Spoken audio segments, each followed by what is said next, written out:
last week, right? Just a little bit of a refresher quiz. So, which of the following characteristics would you least expect to see during an acute inflammatory response? B, right? Yeah, so if you remember those 5 cardinal signs of inflammation, you got heat, pain, swelling, and loss of function. But cool to the touch, that's not one of them, so pretty easy, pretty simple. But just remember those 5 cardinal signs of inflammation. All right, which blood cell would be present in large numbers within hours of tissue injury? Think that. Justin? Delta, yeah. So neutrophils, right? They're the first responders. They come in really quickly. Their job is to kind of phagocytize those bacteria that they made. So we want those guys to come in quickly. So neutrophils are going to be those first guys that are coming in within hours of tissue injury. All right, during an IgE-mediated allergic response, which cell type is predominantly involved and what mediator is released? Right, yeah. So we got those mast cells. They come in, they get stimulated, they release their histamine. Eosinophils can be involved in allergic responses, but they're not going to release that histamine, right? So those mast cells, also basophils, all a mast cell is just a basophil that is now in the tissue. So mast cells, basophils, they're going to release that histamine, and they're going to get stimulated by IgE. And we'll talk about that today whenever I show you guys one of the slides here. All right, so we got a 32-year-old female coming in with a blister on her lip for the last 4 days. You see a small, clear, fluid-filled blister, vesicle, is the name for that. What type of inflammation do you think this represents? Right? So serous, kind of serum-like, it's going to be clear. If you were to take a sample of that, right, you wouldn't see much in there. You're not going to have immune cells. It's just that initial mild inflammatory response. And then over time, potentially it can turn into something more serious, but the initial stage of this is just the plasma that's kind of leaking out. Not much is going to be in there, so if you were to get a sample of that, you're not going to see much in there. All right, cool.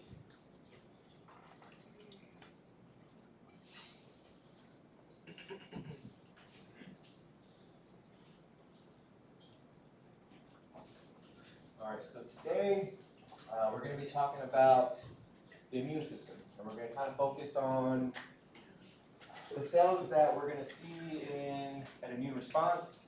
Typically, they're going to be lymphocytes. We're going to talk about kind of where those lymphocytes hang out, where they like to kind of reside, and where they mature. And then we're also going to talk about blood types, right?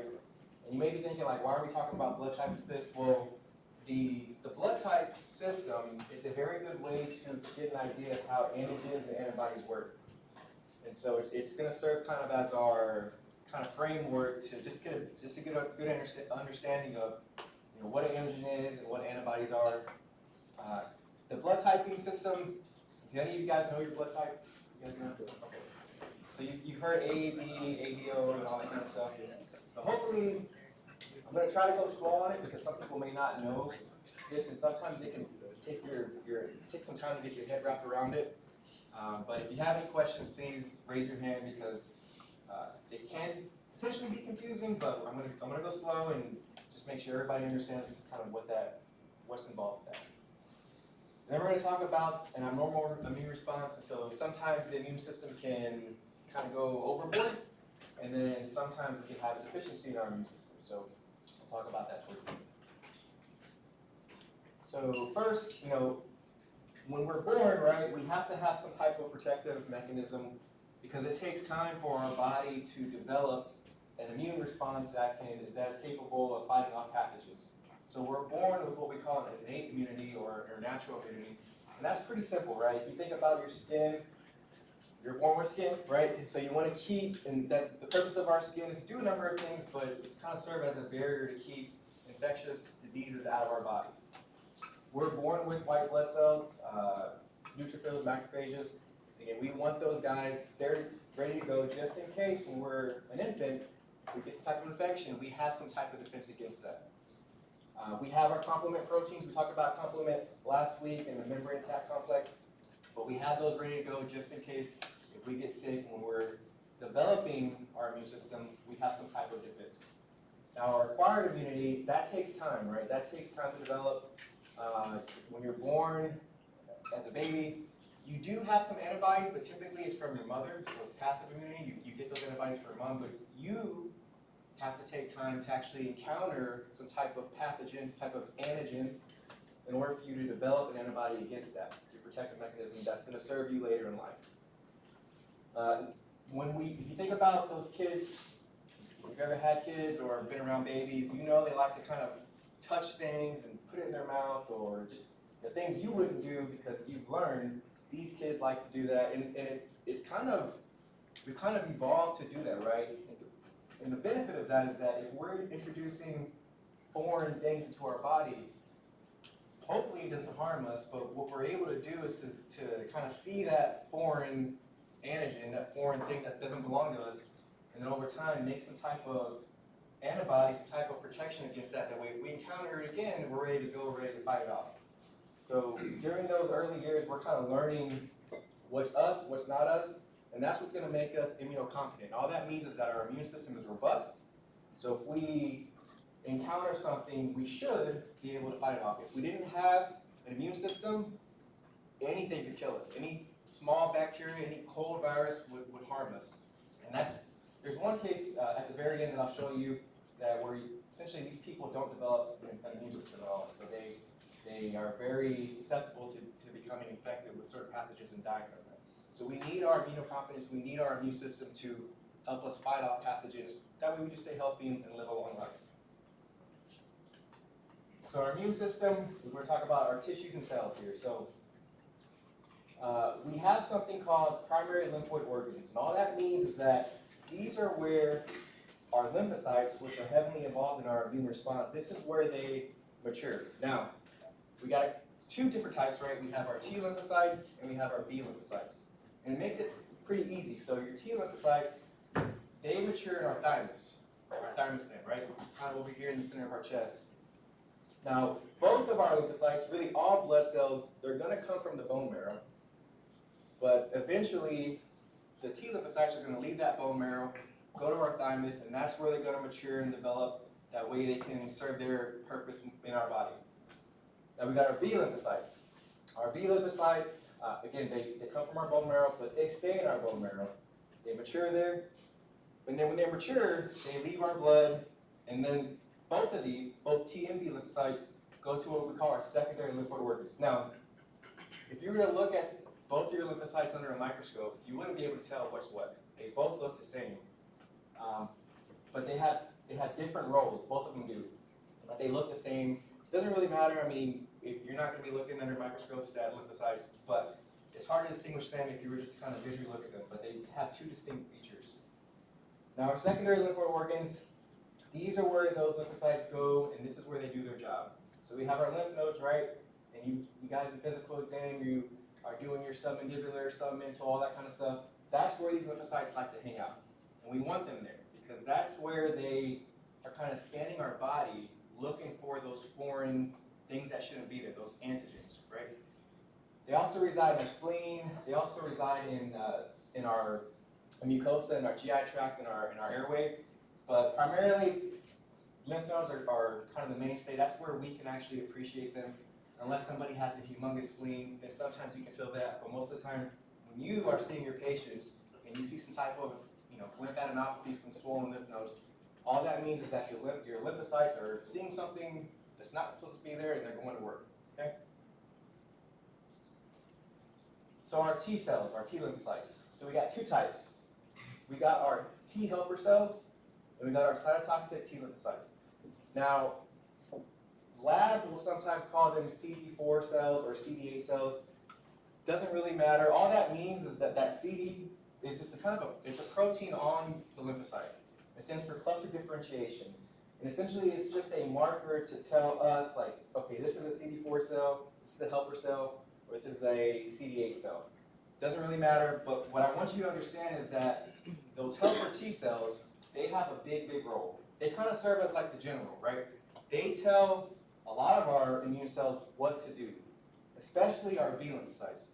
We need those T helper cells to say, hey, B cell, whatever you just saw is not us. I want you to go ahead and transform and start making antibodies. Okay?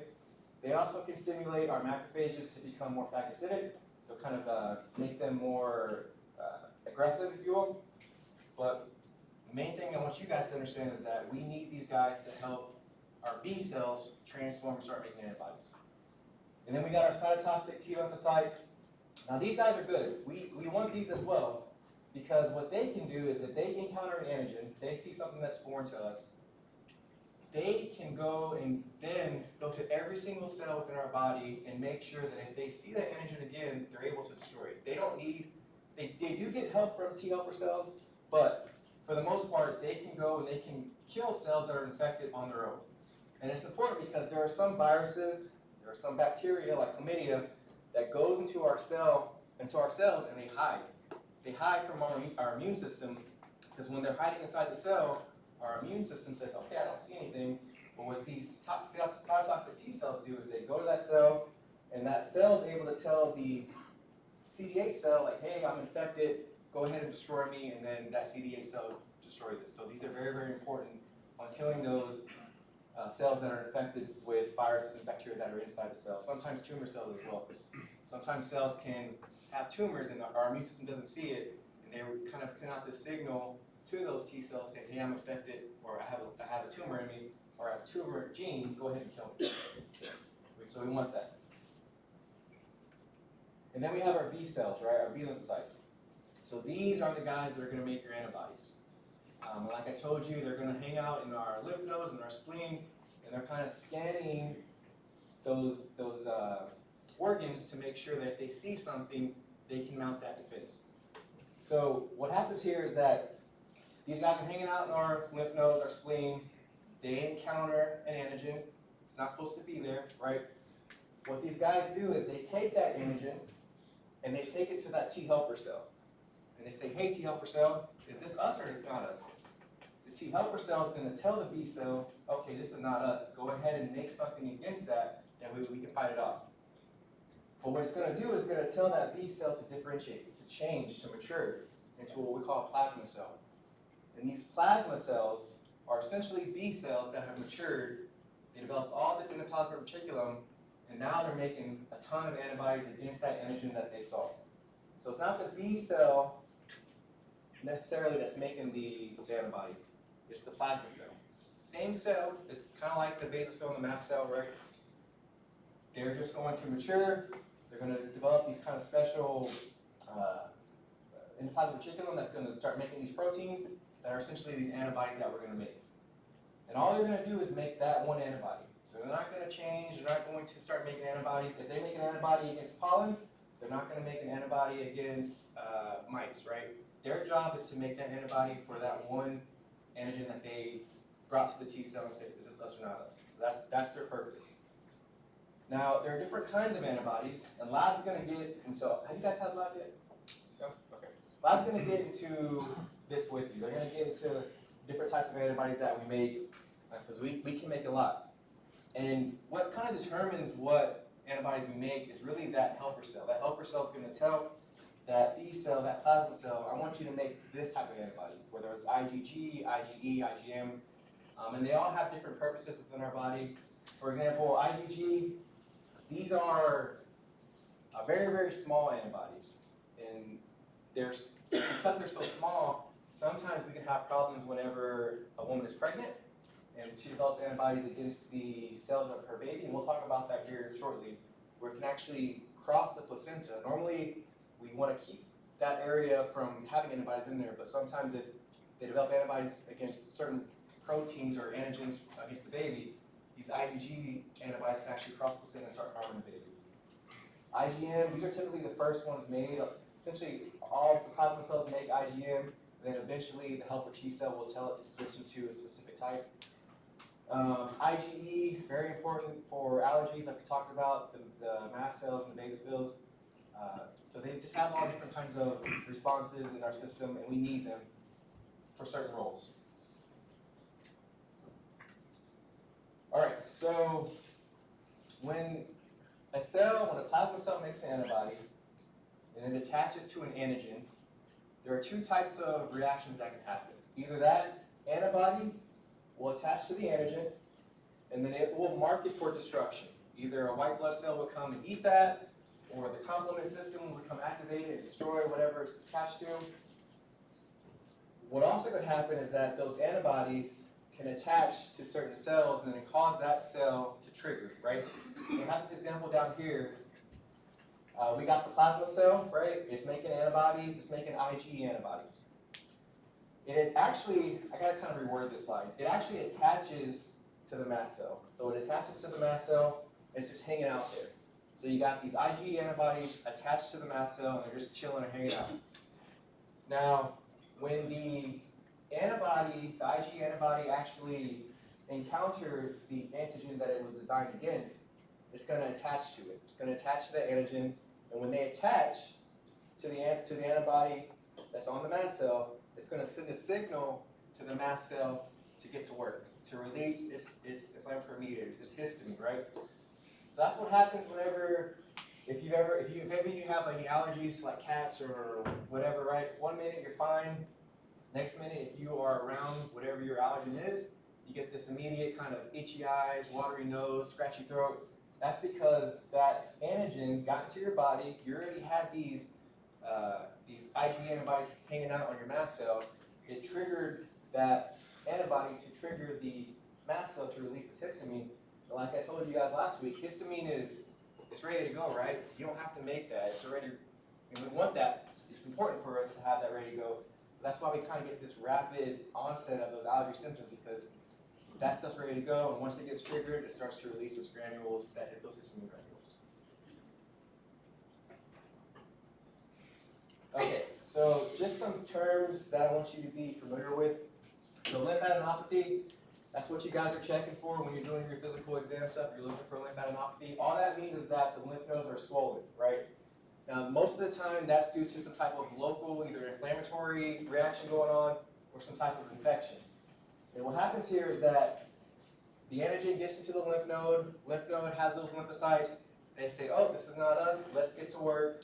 And what they actually do is they start proliferating, they start replicating, start to try to fight off whatever it encountered.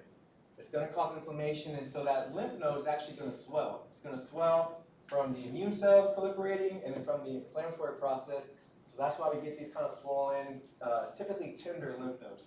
And most of the time they're tender because around your lymph node you have this kind of capsule. And those capsules have nerve receptors that when you stretch them too quickly, it's going to be painful. And that's normal. Now, when whatever caused that lymph node to grow, once we resolve that, it's going to go back down, the patient's going to be fine, and we're good to go, right? But I want you guys to know this, that if you ever have a patient who comes in and they got a swollen lymph node and it's been there for a while and it's not painful, that could be an early sign of cancer. It could be an early sign of cancer. And the reason behind this is that there are certain cells, like lymphoma, which are a type of lymphocyte cancer, that can slowly proliferate, right? Or you can have cancer somewhere and then it metastasizes to your lymph nodes, and those cancer cells slowly proliferate and start growing. But it grows so slowly that it gives that capsule time to stretch. So you're not going to trigger those pain receptors like you would if it was acutely stretching. And so when patients come in and they got this big swollen lymph node, but it's not painful, that could be a trigger. That could be a sign to you that say, okay, this could be cancer, so we need to look out for it. So very, very, very important that you know this, because you probably will see this sometime in your career. All right, and then the other term is lymphadenitis. All that means is that somehow, some way, a pathogen, a bacteria got into our lymph node, started to infect it, made an abscess in there, and so now we got an infection in our lymph node. And so you can see that here in the middle picture. Normally when we get these, it's super rare. Actually, I've never seen this in real life.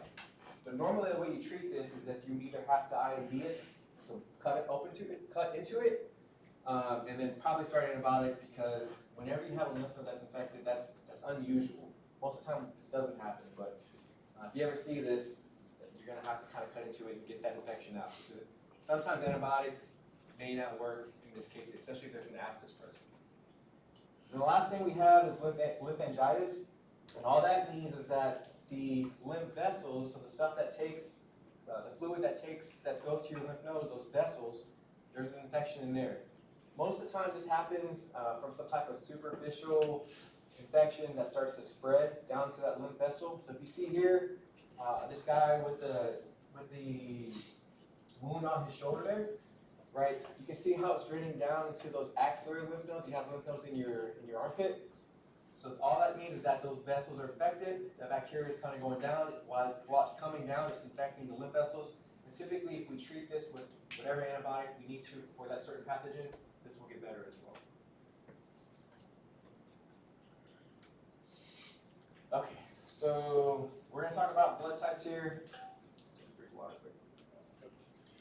And like I said, we're going to use this to kind of as our model for talking about how antigens and antibodies work. So FYI slide here, when we talk about serum and plasma, they look the same, right? But what's inside of them is different. So serum is essentially plasma that there's no coagulation factors. The coagulation cascade went through its cycle. It used all the clotting factors. So if you were to take serum, you wouldn't have any clotting factors in there. There'd be clot, typically at the bottom of the tube, if it's a test tube, but it has no clotting factors. Now your plasma that's what we have in our body, right? We have plasma in our body. We don't have serum because we have clotting factors that are kind of floating around that haven't clotted yet. Now plasma, all that means is that we prevented the clotting. We stopped the coagulation process. Typically there's certain chemicals that we'll use in tubes and we'll draw blood that will stop that process. So it still has the clotting factors, okay? Lab will get into, thankfully you don't really have to know, okay, which blood tubes have which clotting factors. All you need to know is what test you want to order. The lab's going to know which tube to draw, so you don't really have to worry about that. But certain labs require either serum or plasma. But when you order that test, lab will know and they'll draw that correct blood sample, and so you don't really have to know that. But just it's good to be aware that there's a difference between serum and plasma. Okay? Okay. So when we talk about blood types, right? We have the A blood type, we have B blood type, we have O blood type, and then we have AB blood type. All that means is that if you have A blood type, right, that means you have an A antigen on your red blood cell. It's supposed to be there. That's all that means. If you have B blood type, then you have the B antigen. If you have AB blood type, you have both the A and the B antigen on your red blood cells. If you have O blood type, that means you have no antigens on your blood cells, right? Now, back in the day when they were kind of discovering this and determining, what is A, what is B, it used to be that this was, instead of O, it was 0. They annotated it as 0 because that was their way of saying that there's no antigens on your red blood cells. Over time, that evolved to represent O, the letter O, so that's why we call it O. But a long time ago, it was 0. So if that helps you remember that you have no antigens on your red cells, you can use that as well. Now, if you have the A antigen, your A blood type, that means you're going to make the opposite antibody. So, if you have A antigen on your red cells, then you're going to make B antibodies. Because if you made A antibodies, your blood would attack yourself. Make sense? You don't want to make the same antibody you have, you don't want to make the same antibodies that you have antigen-wise. If you did, those antibodies would attack your cells. So if you have B blood type, then you're going to make A antibodies. If you have AB blood type, you're going to make no antibodies. Because if you made antibodies, either A or B, it would attack your red blood cells and then it would cause hemolysis. If you have O blood type, so you have no antigens on your cells, you're going to make both A and B.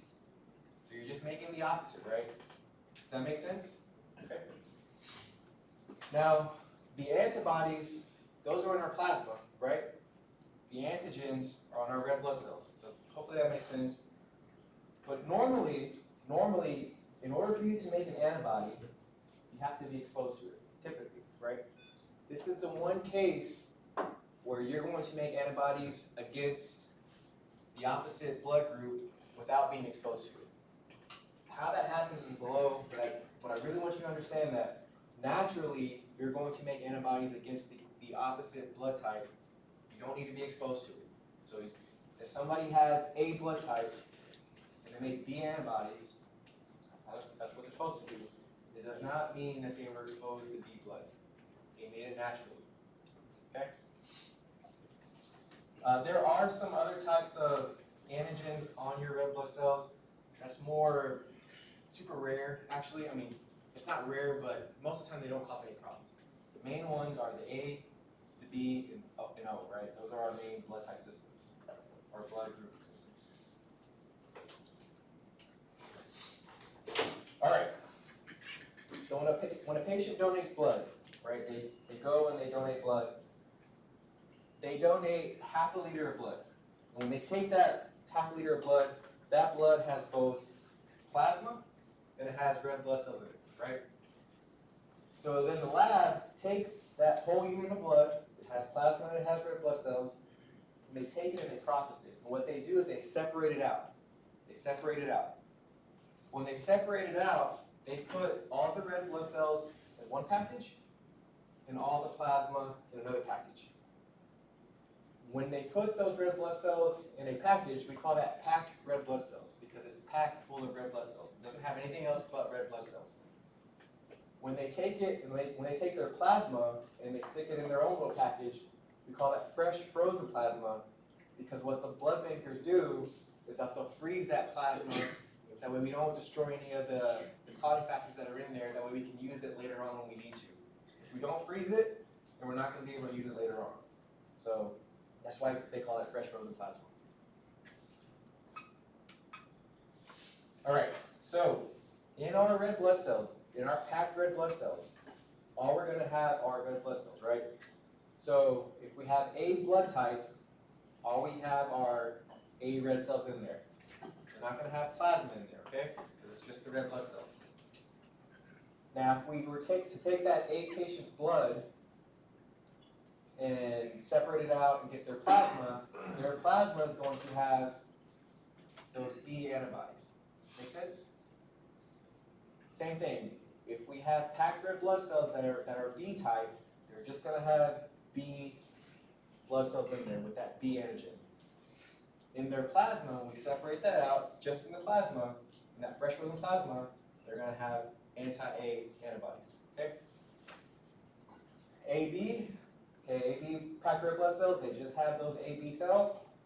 In their plasma, they're not going to have any antibodies because that patient doesn't make antibodies against A and B antigens because they have it on their red blood cells. And then for O, they don't have any antigens on their red blood cells. It's naked, if you will.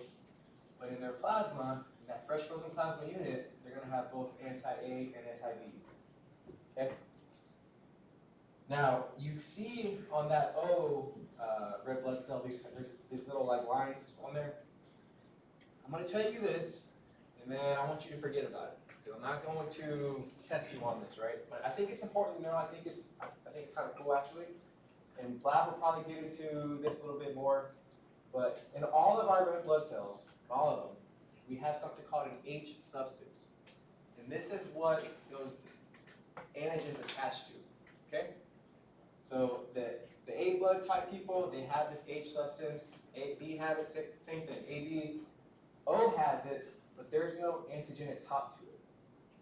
So essentially, we call it naked. There's nothing on it for us to make an antibody to. However, there are a small group of people in India who don't have this H substance.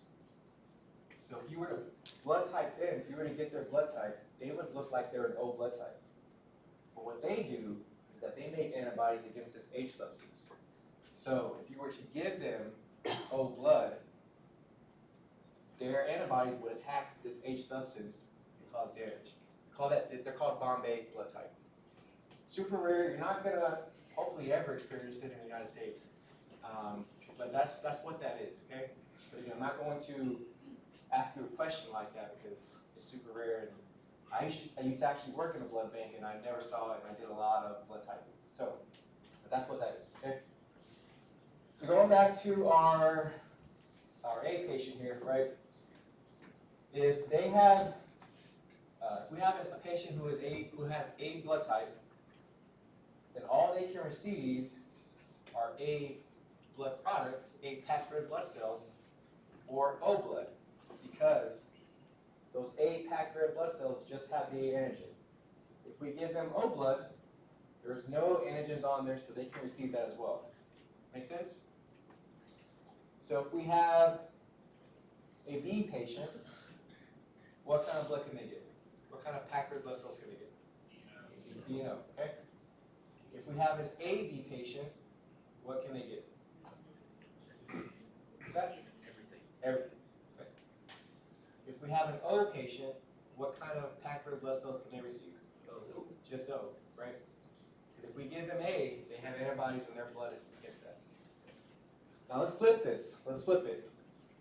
If we have a patient who is A, and we need to give them plasma, just plasma, right? What kind of plasma can they get? What's that? So we're not talking about RH factor. We're going to get to that.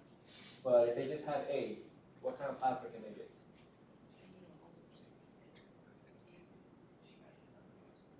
What's that? Right, but the plasma has the antibodies, right? So they can get A.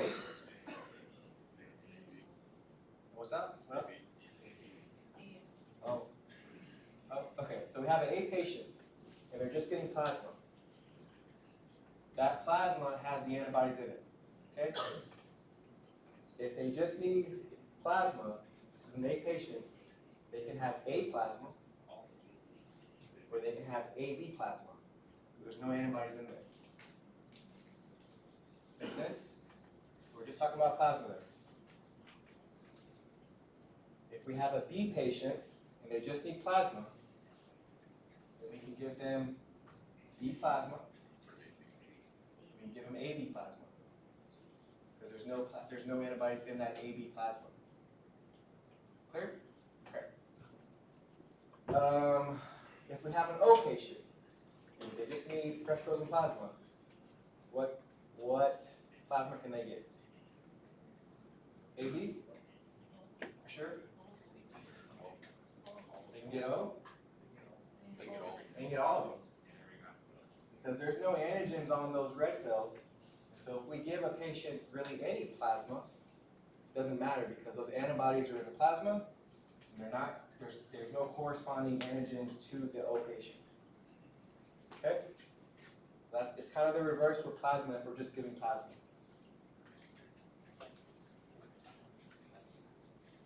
Okay, so now we're going to talk about that RH factor you were talking about. So this is the RH factor is what makes us either positive or negative. So we're either we're whatever blood type positive or whatever blood type negative. This RH factor is what determines that. And all this RH factor is there's another antigen on our red blood cells called the D antigen. And so if we have that D antigen, if we have that RH factor, then we are positive. And we annotate that whenever we're writing it out as capital D. Okay? If we are Rh negative, that means we don't have that D antigen on our packed red blood cells, or I'm sorry, in our blood. So we call that negative. And if we're writing that out, we annotate that as a lowercase d. So even though we're writing it lowercase d, there's no antigen on those, there's no D antigen on those packed red blood cells. Or I keep saying that. There's no D antigen on those red blood cells.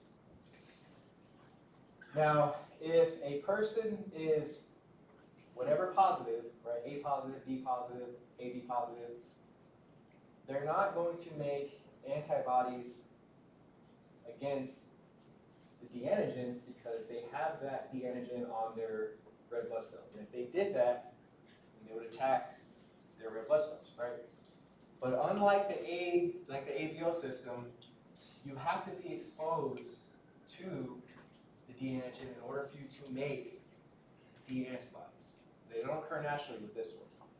And this is really two ways that this can happen.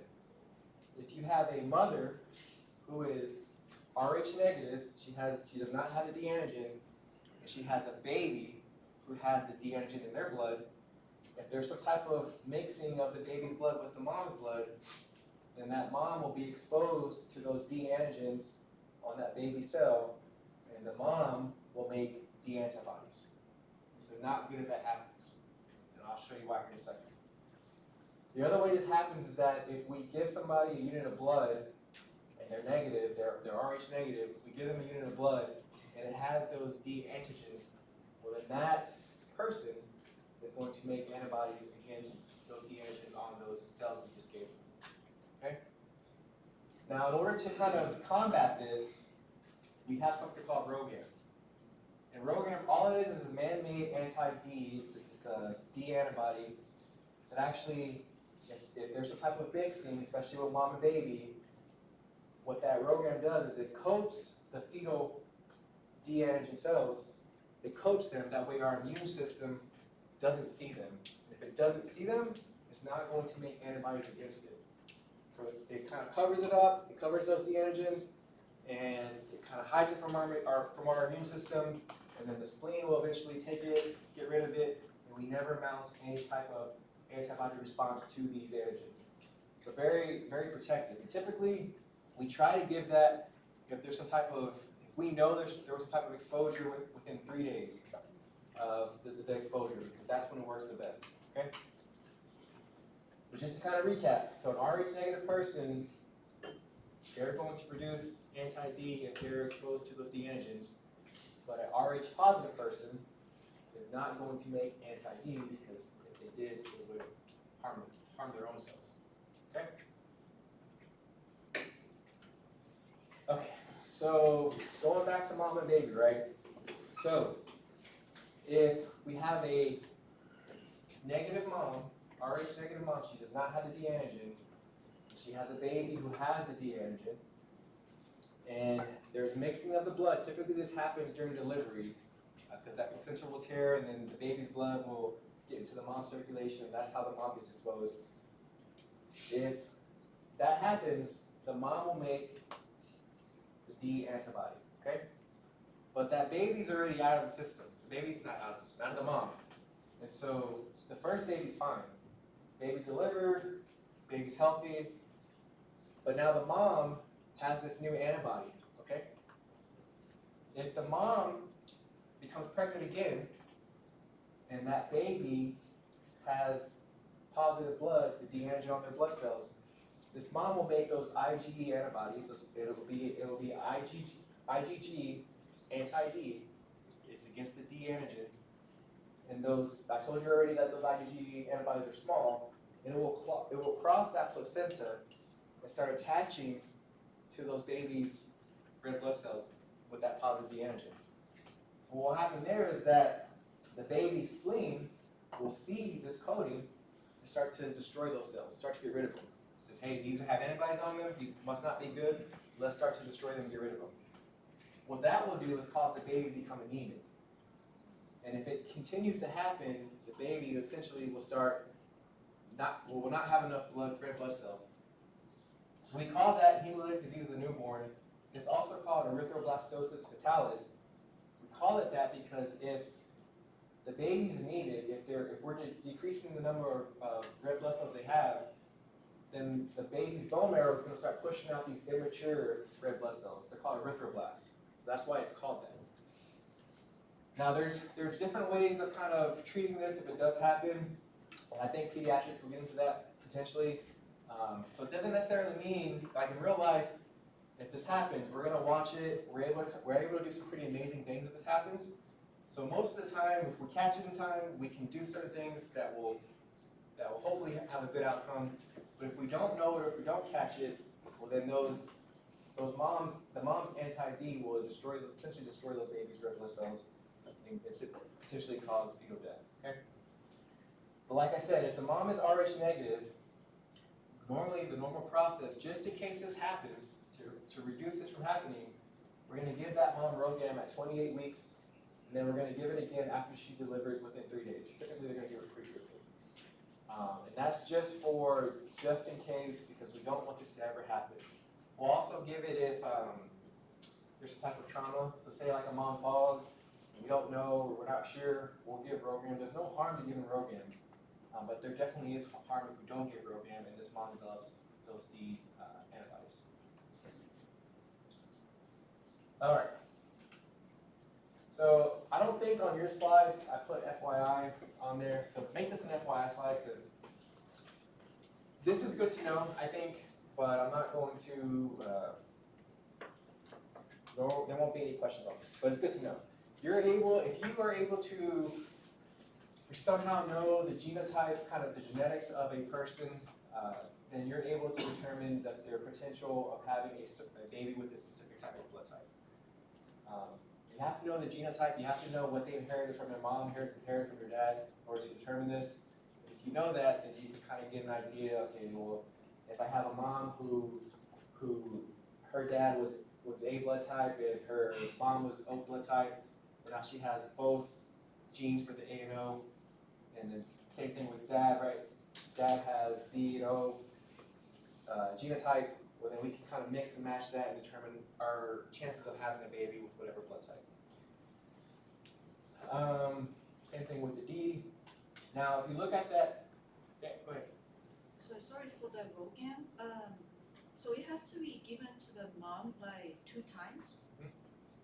But why, if during 28 weeks, if she's already Right, because she's already COVID, why does she need to?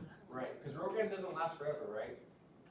I don't know the exact time frame of when it starts wearing down, but it's not going to last for a long time. So we're really doing that in the beginning just to kind of cover our bases.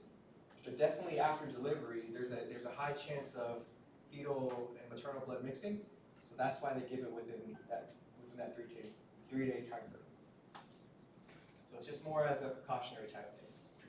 Okay. Cool. All right. And then on the right over here, this little green chart, this is the general kind of population out there who has what kind of blood type. So you're going to see that O pos, A pos, these are very common. I'm A positive, probably a lot of you are O positive. Those negative blood types, especially that AB negative, that's super rare.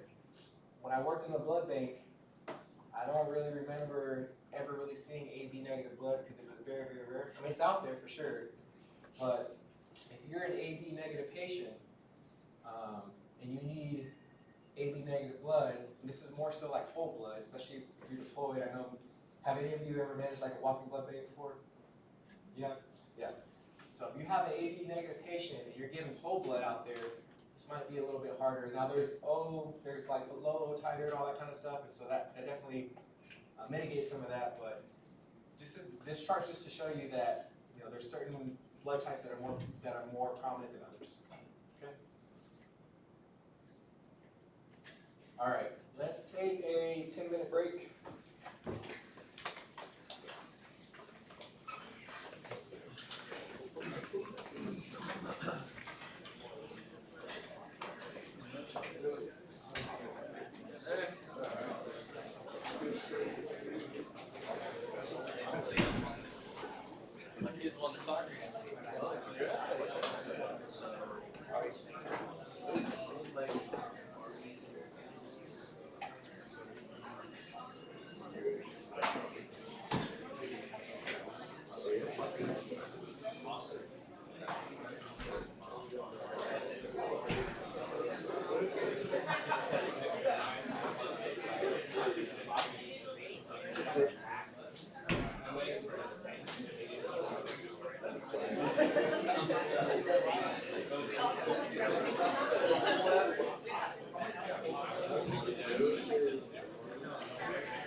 What do they know?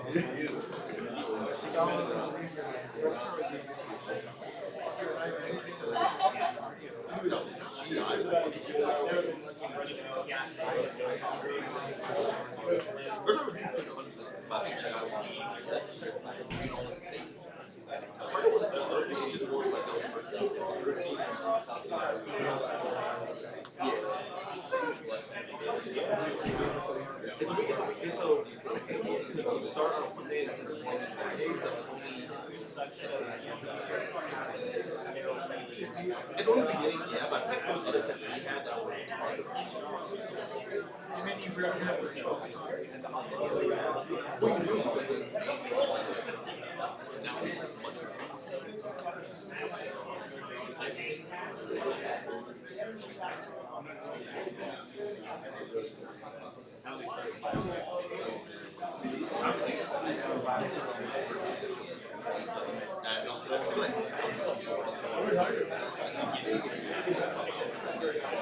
It's like biochemistry at the end.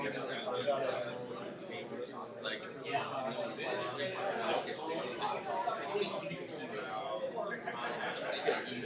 Yeah, but luckily we still learn. yeah, you learn for it. I feel like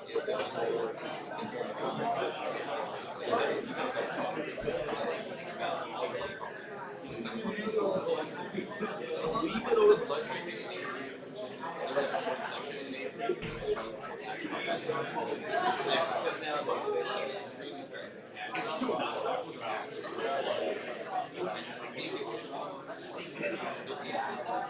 I'm sorry, we said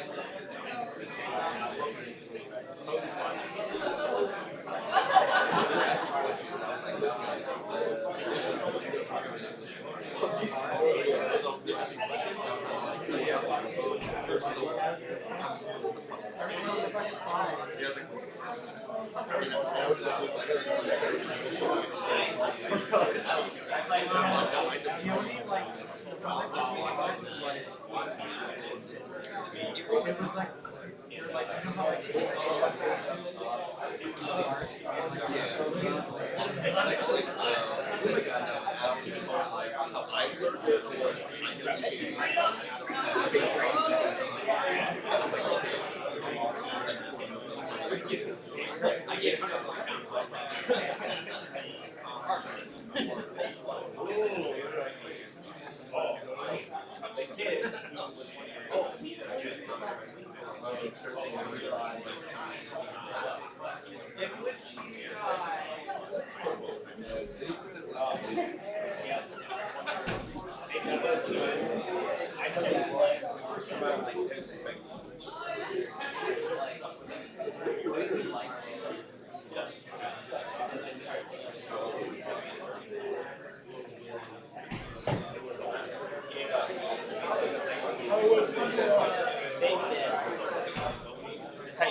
So basically, they're keeping T.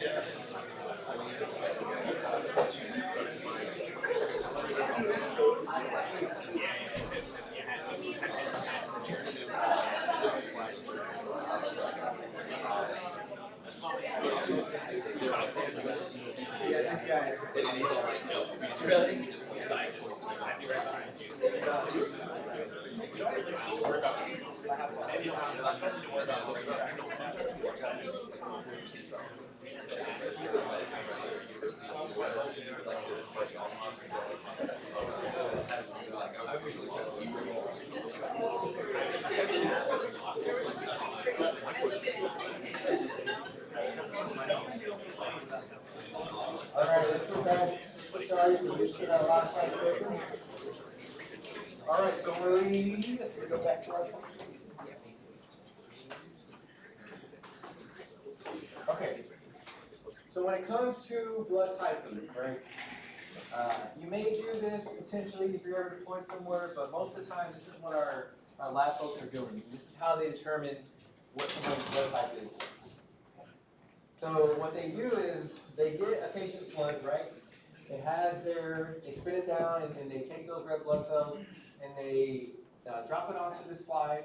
Sometimes we use like a little tube. And then certain companies make different antibodies, right? They make anti-A, anti-B, anti-D. Really, it's from donors that they make these from. But essentially, if we have a patient, we don't know their blood type, we drop our blood samples down on this glass slide.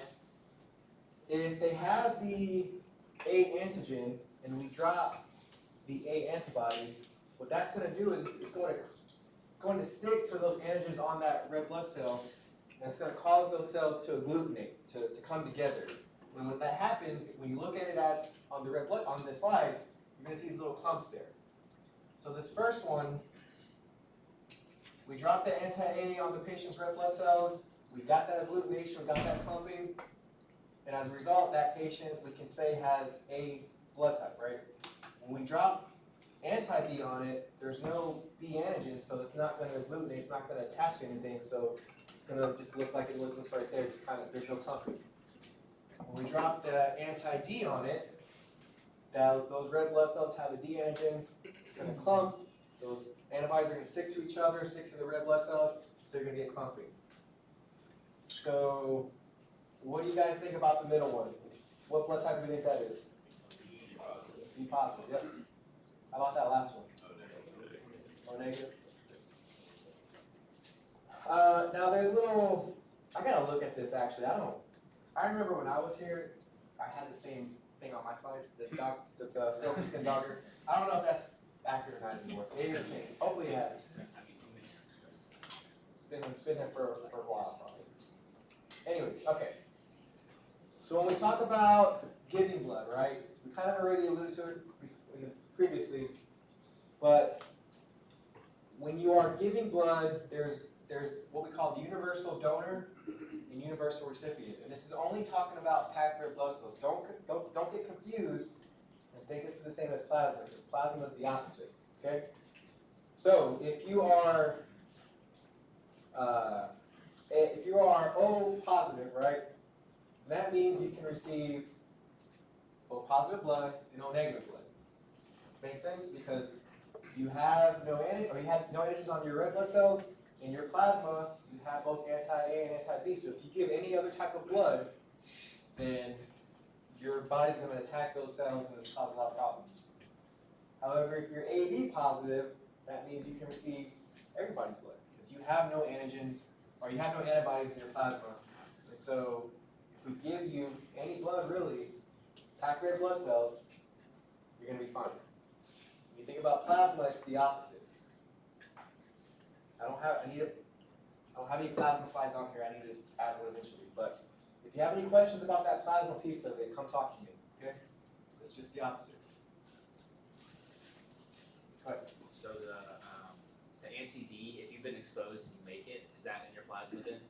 Yep. Okay. Yep. So only technically for plasma, O is the universal acceptor unless that person's been exposed and they make the anti-D. Yeah, but typically what happens is whenever we donate plasma, blood bank's going to screen you for that.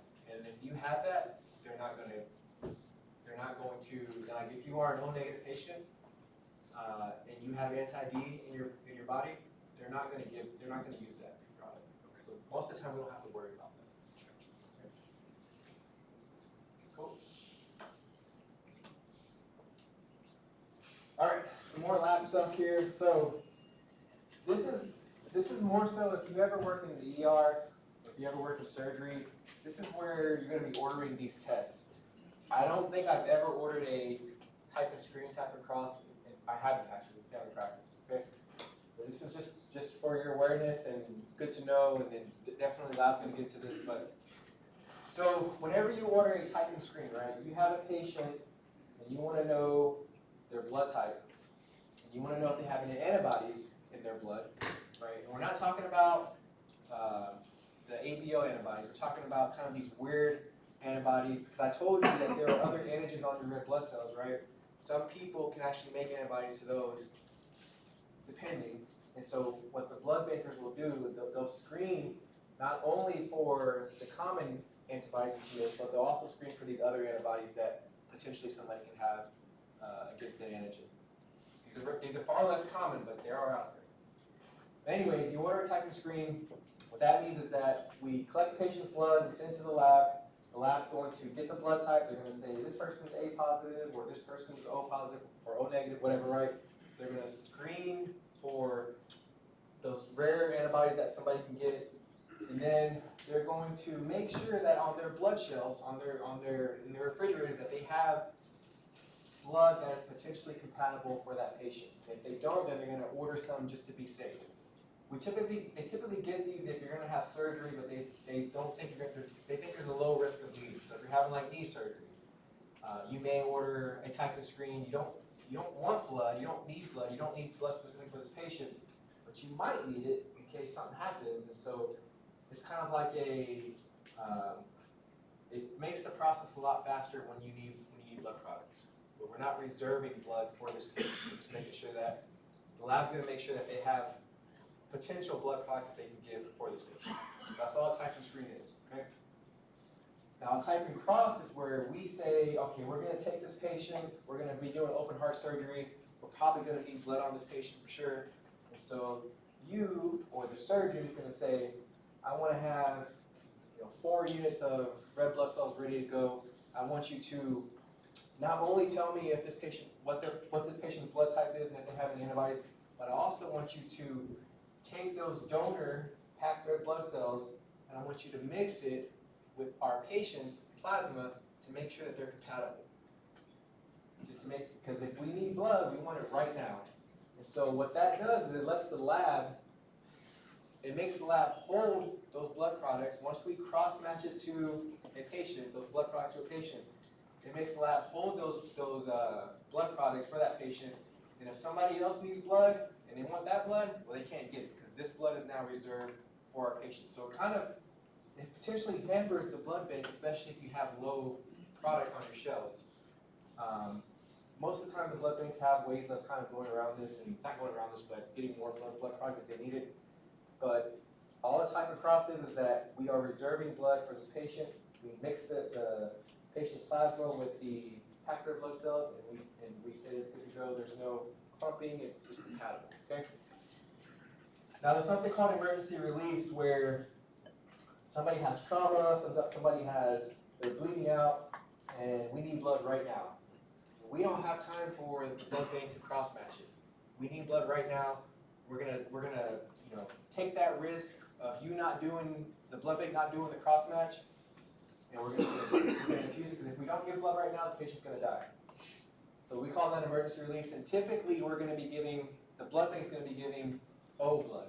Whether it's O positive or negative, depends on what they have on the shelf, but that's all that means. Then eventually, once, hopefully the patient has a good outcome, we're going to get a blood sample from that patient, and we're gonna do our compatibility, just make sure that it actually was compatible.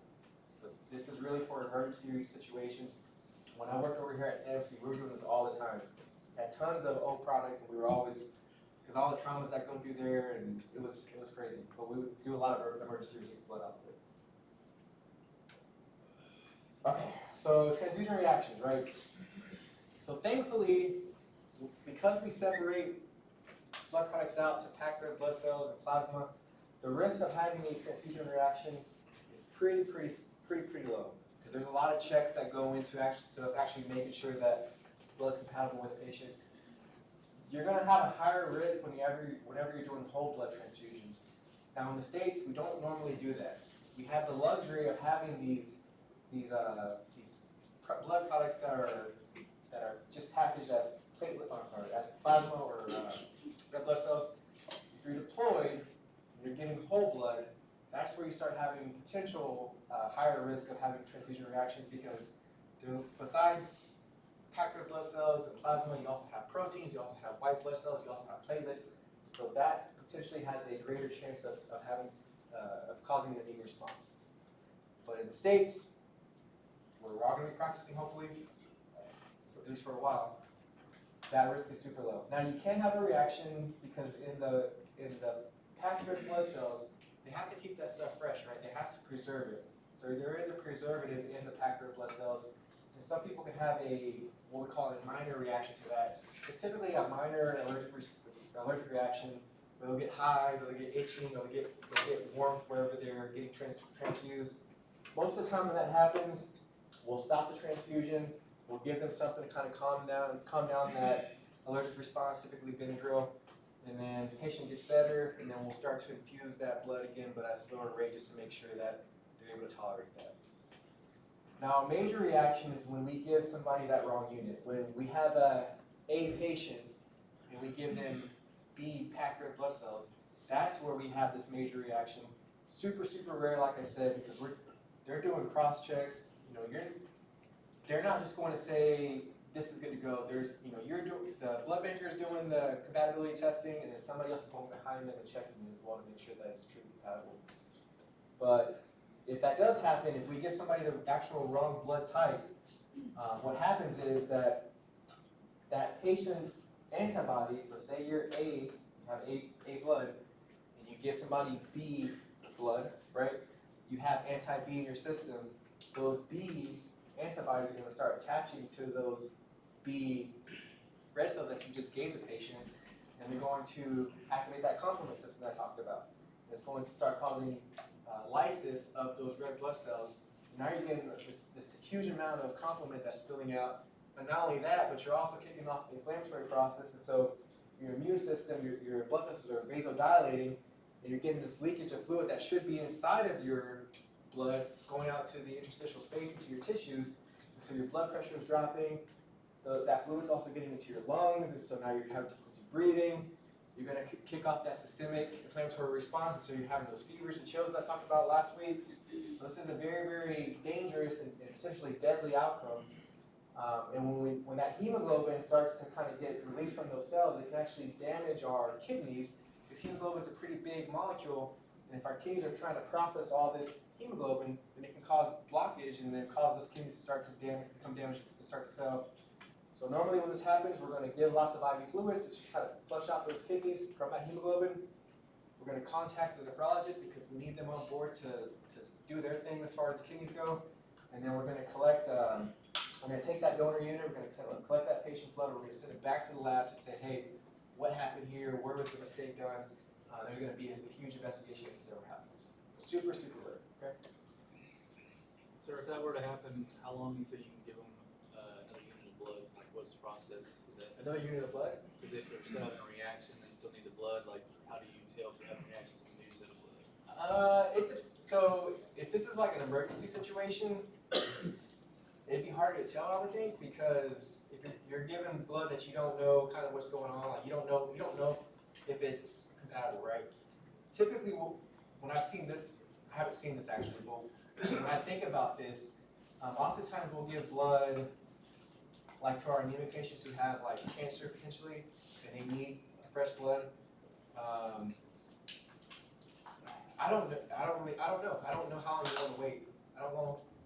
I'm sure you probably want to give it some time and it might be okay because it's not an emergency typically when we're giving blood in those kinds of cases.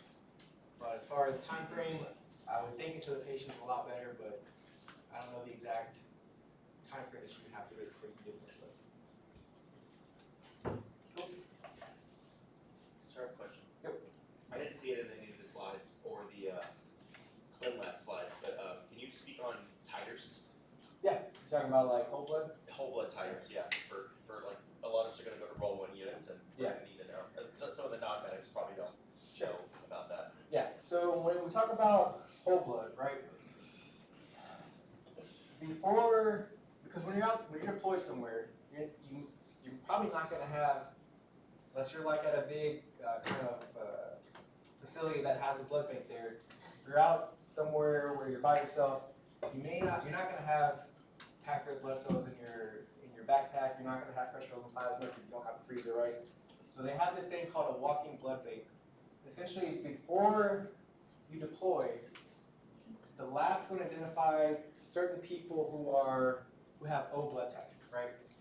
And those people who have O blood type, they're going to make anti-A and anti-B. But what the lab can do is they can take that patient's plasma and they can see how much antibody that they have in their plasma. And so what we call titer, it's a way of determining the level of antibody you have in your O patients, how much anti-A, how much anti-B. And so the lab will take this patient's plasma. They're gonna, essentially what they're gonna do is they're gonna kind of dilute their plasma out to a certain degree, right? And then based on, I think it's 256 if I'm not mistaken, if it's less than 256 as far as the dilution goes, then they're considered low titer. If it goes past that point, then that means that they have so much anti-A, anti-B in their system that if we were to give this patient blood to somebody else who was A or B, they have too much antibody in their system that those antibodies would potentially cause problems with that patient. But if they have low titer, that means that we can relatively safely give this patient blood that has anti-A, anti-B in it, even though we don't know we don't know the patient that we're giving, the patients that we're giving it to their blood type, they have a low enough titer to where it's probably not going to cause any type of major reaction to that patient. So that's all a low titer is, that they have anti-A and anti-B in their system, but they don't have a level high enough to where if we were to give them a whole blood unit, if we were to give somebody else a whole blood unit, that those antibodies would cause any problem for that patient who's receiving the blood. Does that make sense? Yeah. Yeah, whole blood, definitely potentially if you're deployed, that's something that you got to worry about. Like I said, stateside, we don't really do that typically in our MTFs. Some of those questions that have come up in the past, if you want to read those at your leisure, please go ahead. All right, so when we're talking about immune responses, there are certain responses that occur, and these are, we call them type 1 through 4. Typically, there's a couple reasons behind it. Either there's some type of allergen that we're exposed to that kicks off this immune response from the outside, or there's an antigen that our body makes, that's from our body that we make an antibody to, and we cause this reaction to. There's 4 types, like I said. Type 2 and 3 are going to be your autoimmune reactions, and type 1 and 4 are, type 4 is there's no antibodies involved, and type 1 is you've probably all experienced type 1 here. So type 1 is what we call your anaphylactic or atopic reaction. This is IgE mediated, so IgE is responsible for this type of reaction. And what happens here is that you're exposed to an antigen, right? Your B cell sees it, B cell gets involved, it takes it to the helper T cell and it says, hey, helper T cell, is this us or not? Helper T cell says no, make your antibody, go ahead and make IgE to this, and then it attaches to that basophil or mast cell like I told you guys in the beginning. But nothing's going to happen. If the first time you're exposed to this, you're not going to have any type of reaction, okay? It's that re-exposure, it's that second response, or that second time you see this antigen, that you get these antigen-antibody complexes that form, they attach to those basophils or mast cells, and that's when you start that histamine release and start having that reaction with that. So, if you ever had allergic rhinitis, if you ever had allergies, right, this is that reaction. Now, anaphylaxis, this is a more severe form of this, right? Most of the time, if you're allergic to peanut butter, the first time you had peanut butter or peanuts, I didn't have any issue, right? But that second exposure, that's when the B lymphocyte has been primed, it made its IgE already, it's already ready to go on that basophil or mast cell. So when you're exposed to that thing the second time, that's when we have this anaphylactic reaction, and it's life-threatening. We have this kind of huge systemic inflammatory process that happens. We get swelling from the vasodilation that's going on. It's going to cause problems. That histamine can actually cause our airway to what we call bronchoconstrict or slow down, so we can have trouble breathing. And then, like I said, it can cause issues with that blood leaking out and then causing our blood pressure to drop down to a low dangerous level. There's some type of asthmas too. There's different kinds of asthma. We'll talk about asthma when we get to the pulmonology lecture. There's a type of asthma that's allergy induced. So when you're exposed to an allergen, it can kick off the inflammatory process in your lungs and cause that bronchoconstriction and wheezing that you typically appreciate with an asthmatic. The atopic dermatitis, that's eczema, right? That's where you kind of get these really itchy skin, kind of dry skin, and that's from this IgE type 1 hypersensitivity reaction. All right, type 2, so this is going to be either IgG or IgM mediated. Now there's 2 different kinds of reactions that can happen here, okay? And it's either or. Both of them are not going to happen. It's either going to be the complement system being activated, or it's going to be the antibodies triggering a receptor on the cell. But what happens here is that we make an antibody to an antigen, right?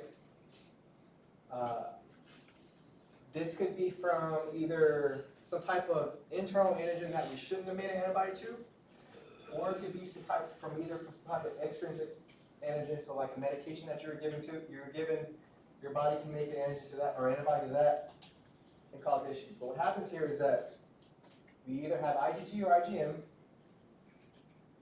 the antigens attaching to the antibodies attached to this antigen, the antibody that you made, and it's going to activate the complement system. When that happens, and say that complex, the antigen antibody complex, is attached to a cell, that membrane attack complex is going to get activated, membrane MAC attack, and it's going to punch a hole in that cell and cause damage.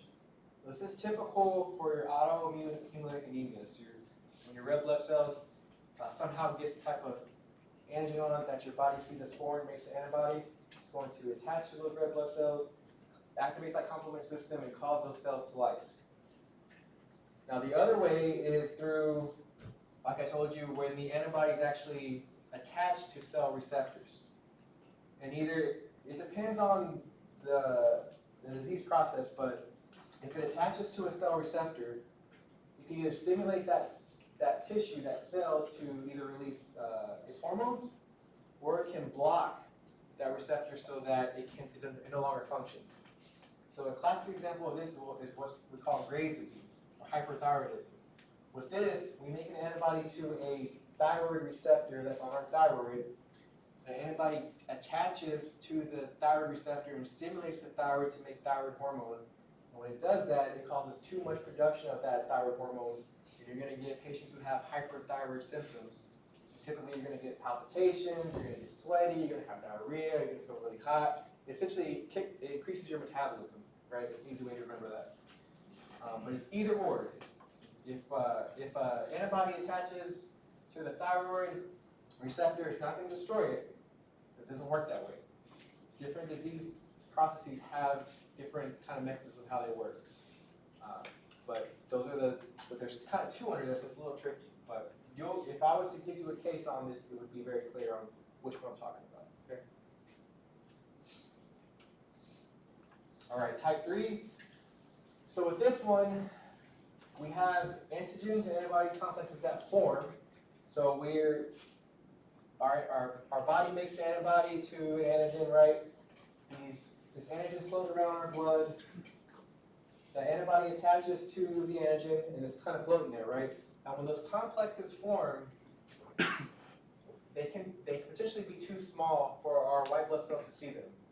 So typically, our white blood cells will go and kind of engulf that if there's enough of them.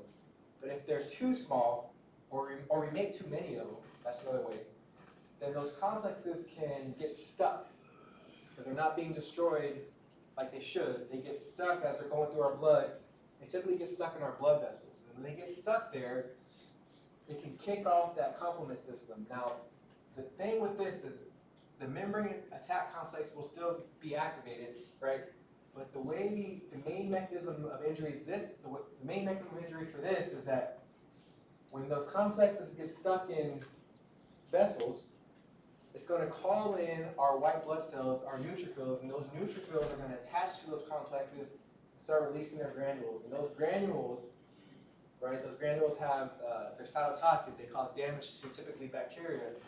But when they see this complex attached to a healthy tissue, they're going to release their granules and cause tissue damage in that way. So this is classic for lupus. This is how lupus affects the body. We'll talk about lupus towards the end. You get these large amounts of complexes that we're not able to phagocytize initially. They get stuck in places, and when they get stuck, our white blood cells are going to come and start doing their thing and cause damage to our tissues. Okay. All right. So type 4. So this is the one that's different, right? There are no antibodies involved with this one. There's no antibodies involved with this one. And we also call it a delayed type reaction because it typically takes time for this to happen, typically 48 to 72 hours, okay? So with this one, we have other cells called antigen-presenting cells, so that they can be macrophages. You also have Langerhans cells, which are in our skin tissue, right? And they find an antigen that shouldn't be there. They take it to the helper T cell. Helper T cell says, hey, that's not us, go ahead and do your thing. But what I'm going to do as the helper T cell is I'm going to remember this. So the next time I see it, I'm able to mount a response a little bit faster. So that initial exposure, nothing's really going to happen. You're not going to notice it. But the next time you're exposed to that antigen, those helper T cells remember that antigen, and they say, oh, I remember you. I'm gonna let's kick off quicker. Let's go faster and let's do something here. they're going to release these chemicals, these cytokines. They're going to call in macrophages. They're going to call in those cytotoxic killer cells. And what those are going to do is they're going to start destroying the tissue where that antigen is located. So if have you ever had like a skin TB test, anybody? Right? They make you come back within 48 hours instead of 2 hours. This is why they're doing that, because we need time for the helper T cells to call in their immune cells. And if we read it too quickly, well, then we're going to miss it. If we read it too late, we don't know if it's truly accurate. So that's exactly what's happening here. It takes time for these helper T cells to call in other immune cells to actually cause the damage that potentially will happen if you're exposed to that antigen. Or contact dermatitis. If you've ever touched poison oak before, never had a reaction, and then the next time you have it, a couple days later you start to have that outbreak, this is that same process. This is that delayed type reaction, so it's not going to happen immediately. It's going to take a few days for this to kick off. Okay, autoimmune diseases. So, in order for us to determine, so autoimmune diseases, these are difficult. And when I say difficult, I'm talking about patients when they come and present with potential autoimmune disease. Because patients are going to come in and they're going to have all these weird symptoms, and it's not going to make any sense. It's not going to be anything you remember in the textbook or what we taught you here. I'm talking about real life, right? They're going to come in and they have all these symptoms, and you're going to be stuck. You're going to be like, okay, what's going on here? If you ever have a patient and have all these symptoms that don't make sense, keep in the back of your mind, maybe there's some type of autoimmune disease process going on, because the autoimmune diseases can cause very weird symptoms that just kind of are all over the place. But in order for us to determine if somebody has an autoimmune disease, we have to have several things. We have to have evidence in the form of autoantibodies in our lab tests. We have to have evidence that whatever's going on is causing damage in the patient's body. And we have to have evidence that the disorder is an immune origin. And what that means is that you suspect autoimmune disease, you got evidence of antibodies, you got evidence of tissue damage. And so if we think there's an autoimmune issue, we treat it, it should get better. It should get better with whatever treatment we prescribe for that patient. If it doesn't, then maybe it's not an autoimmune, maybe it's something else, right? So you want to have those three things typically whenever you're treating an autoimmune disease process. Now there's different autoimmune diseases out there, there's a lot of them out there, and either they can attack just one organ, like in our Graves' disease patient, or it can cause multiple issues, systemic issues, like in our lupus patients. So kind of going back to Graves' disease, remember I told you that our body makes antibodies to receptors on our thyroid. So the normal process, normally you have a pituitary gland. It controls the hormones you make. It's going to make thyroid-stimulating hormone. That thyroid-stimulating hormone is going to go to your thyroid. It's going to attach to the thyroid receptors on your thyroid. It's going to tell it to make thyroid hormone. And there's a negative feedback. Once you make enough thyroid hormone, it's going to go back to your pituitary gland and say, okay, calm down. We don't need that much thyroid hormone. With Graves' disease, these antibodies you're making, they're attaching to those thyroid receptors without the help of thyroid-stimulating hormones. They're attaching to it, and they're just giving a constant signal saying, hey, make thyroid hormone, make thyroid hormone, make thyroid hormone, and your thyroid's going to just keep doing what it's being told to do, right? It's getting stimulated to make thyroid hormone. It's going to keep pushing out thyroid hormone, and your patients are going to come in and they're going to say, hey, I'm feeling really anxious, or I'm real jittery, or they're going to come in and their heart's going to be 120, 130, right? And so those are going to kind of key you in that maybe there's something going on that could be thyroid related. And when you order labs, you can actually order an antibody test for this. We won't get into that here, but that's how this process kind of causes issues with our hyperthyroid patients. We talked about autoimmune hemolytic anemia already, so we're making antibodies to some type of antigen that attaches to our red blood cells. It's going to kick off that complement system, cause that membrane attack complex, and cause hemolysis. And inside of your red blood cells, you have hemoglobin, and that hemoglobin can break down into bilirubin. Have you ever seen jaundice before, right? that bilirubin, hemoglobin is converted to bilirubin, and so your patient may be jaundiced, and they may have yellow skin, yellow sclera, yellow in their mucosa of their mouth, and so that could be also too if you draw their blood, you're going to see that they're going to have a low blood count. So that's how this process causes issues. Lupus. So it's in the name, right? Systemic lupus erythematosus. Systemic because it's going to affect multiple organs. It's not going to just affect one organ. Erythematosus because typically, textbook, when somebody has lupus, they can get what's called a malar rash. I'll show you a picture here of that in a second. But they get kind of this masking, this red rash across their face that kind of spares their nasolabial folds here. Most of the time this is going to occur in females. Actually, every time I've seen it, it's been in females. But it can occur in males, so it doesn't mean that a male can't have this. And typically you're going to have an increased incidence in our African American population. Now we don't really know why it happens. We have some ideas why we think it happens. We don't know truly why this happens for our patient. But for some reason, our body starts seeing our cells, especially our DNA and RNA, as being foreign. And so it's going to start making these antibodies to them. When it makes these antibodies, it's going to start attacking those antibodies that are normal for us and start causing problems. It's going to start causing that type 3 reaction that I talked about, where you get these complexes that form and they start depositing in other tissues, right? Now the antibodies that they make typically the most common one that they're going to make is what we call anti-nuclear antibodies. These are called ANAs. Okay. The problem with ANAs is that it's a good screening test, but it doesn't mean that your patient has lupus, because there are some people in the population that have a positive ANA and they're normal. They don't have lupus, right? There are other autoimmune diseases out there that also have positive ANAs. So if you have a positive ANA and you have signs of lupus, then maybe they have lupus. Most people who have lupus have positive ANAs, but typically you want to try to get more specialized tests. Some that I have down below, we got anti-double-stranded DNA, we got anti-Smith. These are more sensitive, or these are more specific for lupus, but they're less sensitive, meaning that you can still have lupus, but not have these tests turn positive, right? So lupus is one of those hard things that can be very difficult to diagnose.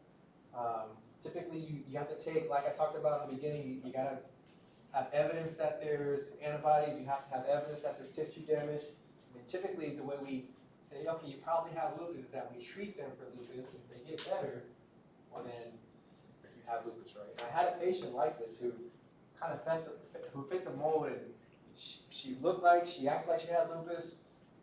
She had a lot of issues, a lot of symptoms, just kind of all over the place, right? Sent her to the rheumatologist. They started her on methotrexate, I believe, which is the type of medication we use to treat this. And she got totally better, totally better. It was like night and day. And so she was out of lupus. Go ahead. Is there a typical age this presents? Typically in our younger population, so 20s and 30s is oftentimes we'll see this. It's one of those hard ones, but it's out there for sure. Okay, this slide right here, put a big FYI on it as well. FYI, I'm not going to have you memorize this. Do not memorize this. I think it's helpful to know that there is a criteria out there in order to help diagnose lupus, and you have to have 4 of these, right?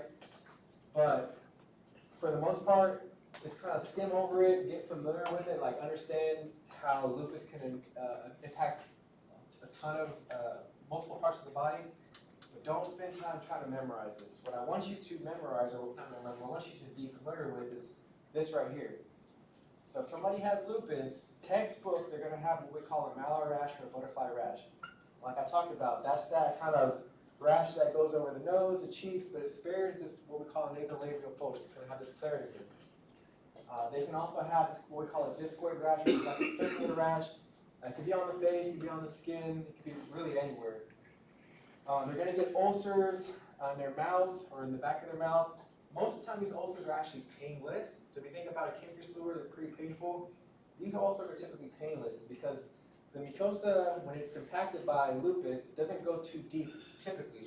And so those nerve receptors are a lot deeper. So If we don't go too deep, then we're not stimulating those pain receptors, so these patients are gonna have an ulcer, but they're not gonna be painful. And then photosensitivity, so when a patient goes out in the sun, they're gonna develop this rash, and we think what happens here is that UVB radiation that's coming down from the sun can destroy some of those cells, right, especially if you're out for a long time. When it destroys those cells, that DNA starts to leak out, right, because we're destroying cells, DNA is inside the cell, and if you have these antibodies, it's going to cause that reaction, so you get this kind of photosensitive rash, meaning you go out in the sun, you break out this rash. So they're very common skin findings in somebody with lupus. Okay. So we talked about kind of how our body helps, or doesn't help, but can cause issues whenever it kind of kicks off the immune response. Now, sometimes we have the flip side where we have immunodeficiency, where we don't have a proper immune response, right? And if that happens, it predisposes us to being at a higher risk of getting or developing infection, because we need our immune system to help fight off infections. And most of the time when this happens, it's going to impact our lymphocyte count, and you'll see why here in a second. So, you can either be born with an immunodeficiency, or you can acquire it. There are several kind of rare conditions that are out there. Most of the time, we're not going to see this, especially if you're working in the military. Your peds population, your pediatricians, they're going to pick this up whenever they're treating their patients, because their patients are going to come in, they're going to have these kind of increased infectious disease processes that are happening. But most of the time, we're not going to see this, but if you're born with it, right, there are several that you should kind of be aware of. One is what we call isolated IgA deficiency, and essentially what happens here is that we have this deficiency where our B cells don't transform into plasma cells that make IgA. Now IgA is important in kind of surface level infections, especially in our GI tract, so these kids may have more GI related infections, but most of the time they're going to be normal. Most of the time they're going to live a normal healthy life, they just may have increased risk of gastroenteritis and things like that, right? We have the Georgia syndrome. Now this can come in a wide variety of severity. But what happens here is that I told you guys that the T cells, they mature in our thymus gland, right? Now if we don't have a thymus gland, if we don't develop a thymus gland, well, this is going to be a more severe deficiency in our T cells. But most of the time we're going to have some level of a thymus gland. Maybe it's just smaller, or maybe it's not as developed, and so we're going to make some T cells, we're going to have some mature T cells, but either way, if we have some, we're still at increased risk of infection, because our T cells, they're what help, kind of, I told you, they're the generals, right? They tell our immune system, our B cells, go ahead and transform our phagocytes, hey, become more aggressive. And so this can kind of present in a wide variety of ways, but still it's pretty rare. Now the last one, the severe combined immunodeficiency, this one's super rare, right? But this one's super deadly. So you guys have heard of the Bubble Boy, you've maybe seen that movie from a while back. This person, his name was David Vedder. This is the real life Bubble Boy. And what happens here is that we have a defect in our stem cells that make our lymphocytes where we don't have them. And so as a result, we don't make T cells, we don't make B cells.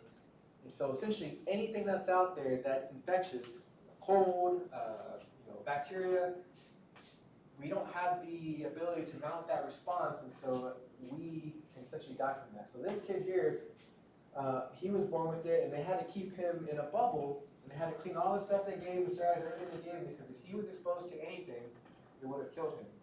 Now this poor guy, they try to treat him a few different ways, and they actually try to do a bone marrow transplant for him, try to give him normal T cells and B cells, hoping that his bone marrow, if they gave him a transplant, would kick off that normal production. And they actually gave him his sister's bone marrow. And when they screened his sister's bone marrow, it looked like everything was good to go.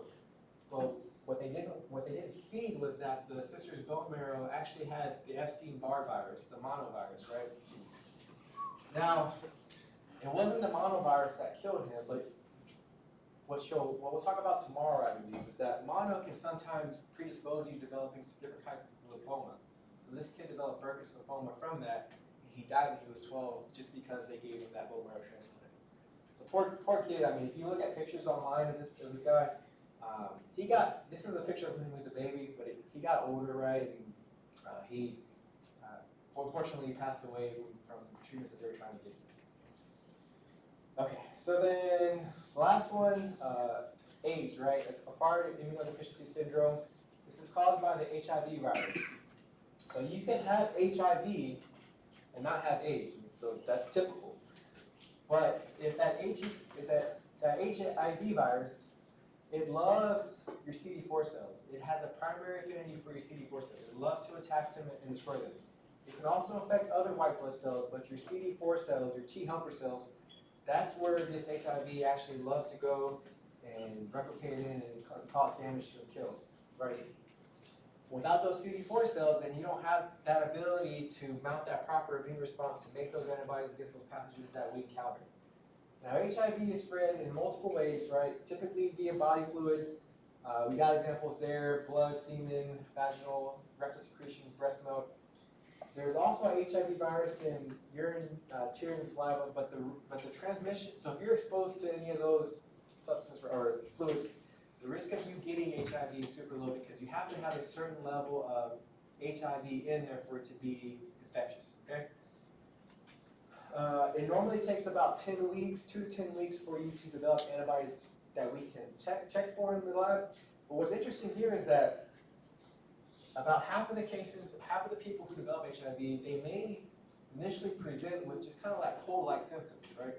They may have a sore throat, fever, lymphadenopathy, chills, and then it goes away. It goes away after a few weeks. So think about that if you're ever seeing a patient. If you ever see a patient and they come in and they got a cold, maybe super rare, but maybe they were exposed to HIV and now they're developing an HIV infection. So that could be one of those key indicators that what you're dealing with is not just a simple cold. So that's why you ask, especially when you get into clinic core and we start talking about taking a patient history. That's why you ask about sexual history. Tell me about your sexual history. They're coming in for a cold. Why do I care about sexual history? How do you know it's not HIV? Now, I will say it's super rare, but it is a possibility. So that's why we kind of ask those sensitive questions, because we want to make sure we're evaluating our whole patient. Obviously, the goal is to reduce or inhibit bioreplication, and there are medications out there that pharmacy will get into on how we treat this. But the way we determine whether or not somebody who has HIV actually has AIDS is by a couple different ways. Now, we can monitor their CD4 count, and we call it an absolute count. So we're able to draw their blood and see the total count of their CD4 cells. And when it drops below 200, then they fit that criteria for having AIDS. Okay? Or if they develop what we call an AIDS-defining illness, despite that their CD4 count is still above 200, if they develop an AIDS-defining illness, so an illness that's typically associated with AIDS, then we can also diagnose them with AIDS. And I have down here, there's a lot of them out there. I had a patient one time, my first duty station, he had HIV and he would come see me here and there for other things, right? And one day I was doing a physical exam on him, and he didn't have AIDS yet. I was doing a physical exam on him, and I'm looking in his mouth, and I see all these little like white plaques in his mouth, on his tongue, and on his back of his throat. And I said, hey man, like, how long have you had that? And he goes, oh, it's been about a week. And I was like, he knew what was going on. He had a lot of problems, a lot of mental health problems as well. So I think for him, he stopped caring, stopped taking the medications.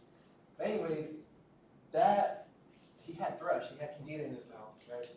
And so that right there was enough to say, okay, now you have AIDS. And we ended up, he was already being managed by the infectious disease doctor over here at SAMC.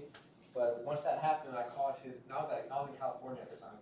And I called his doc and I was like, hey, this is what's going on. His doc told me what to do, and we ended up PCSing him or a medical TDY out here, and then I don't know what happened after that. I never saw him after that. I don't know if he stayed down here or what, but if you develop some type of infectious disease that you typically associate with AIDS, then that can also be a way to diagnose this as well. Okay. All right, that was it. Any questions for me about any of that? If you have any questions about ABO, plasma, all that kind of stuff, come talk to me. I know sorry, probably kind of rushed through this, but I wasn't afraid I wasn't gonna get through all of it, but I did. But if you have questions, come see me. I'll be in my office all today. But thank you guys.